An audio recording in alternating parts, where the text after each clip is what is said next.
Diagnostic সেন্টারে কর্মীর রহস্য মৃত্যু। জলপাইগুড়ির হাকিম পাড়ায় রীতিমতো উত্তেজনার পরিস্থিতি।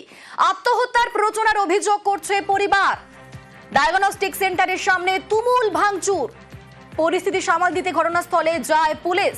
আমাদের সঙ্গে এই মুহূর্তে রয়েছেন আমাদের প্রতিনিধি শান্তনুর সঙ্গে কথা বলবো। শান্তনু, ঠিক কি অভিযোগ করছে পরিবার, কাদের বিরুদ্ধে অভিযোগ করছে, এবং যে রীতিমতো যে উত্তেজনার পরিস্থিতি সৃষ্টি হয়েছিল এখন সেখানে কি পরিস্থিতি? দেখো, এখনো পরিস্থিতি কিন্তু উত্তপ্তই রয়েছে। পরিবার চাইছেন যে গোটা ঘটনা তদন্ত করে পুলিশ এবং অভিযুক্ত যারা রয়েছেন চিকিৎসক এবং তার স্ত্রী তাদেরকে গ্রেফতার করে দৃষ্টান্তমূলক শাস্তির ব্যবস্থা করুক। গত রাত থেকে কিন্তু শুরু হয়েছে অশান্তি। তার কারণ এই মৃতদেহ উদ্ধারের পর থেকে পরিবার কিন্তু সরাসরি চিকিৎসকের বিরুদ্ধেই অভিযোগ আনছেন এবং তার স্ত্রীর বিরুদ্ধে অভিযোগ করছেন। তাদের বক্তব্য যে এই কর্মী দীর্ঘদিন ধরে এই সেন্টারে কাজ করতো, বলা যেতে পারে সেন্টারের সমস্ত কিছু দেখাশোনার দায়িত্বে ছিল এই কর্মী, কিন্তু তার উপর মানসিক নির্যাতন চলতো। এই রাহুল ঝা নামে এই কর্মীর উপর চিকিৎসক এবং তার স্ত্রী মিলে মানসিক নির্যাতন করতেন। কারণ চিকিৎসকের স্ত্রীও কিন্তু এই ডায়াগনস্টিক সেন্টার দেখাশোনার দায়িত্বে ছিলেন এবং বিভিন্ন কাজে হোক বিভিন্ন সময় কিন্তু তাকে বিভিন্নভাবে মানসিক নির্যাতন করা হতো বলে পরিবারের সরাসরি অভিযোগ। এবং সেই অভিযোগ তাদের পরিবার সরাসরি করছে যে এই ঘটনার পেছনে হয়তো অন্য কোনো রহস্য লুকিয়ে রয়েছে। গোটা বিষয়টি উপস্থাপন করতে হবে, পুলিশকে তদন্ত করে দেখতে হবে, সামনে আনতে হবে।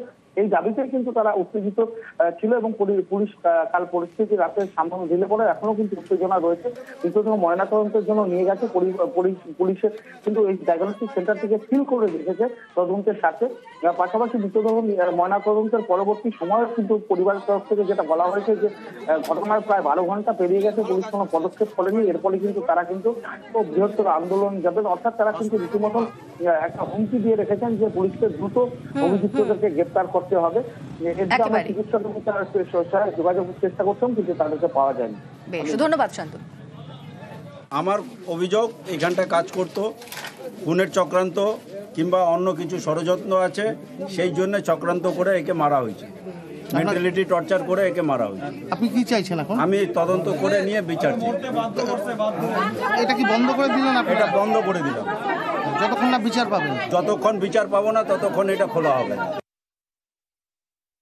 সিল করা হয়েছে, পুলিশকে দায়িত্ব আছে, তখন হাইকোর্ট নিবে কোর্ট, তখন কোর্টকে পুলিশ আমাদেরকে হার্ড ডিস্টার্ব দিতে বাধ্য।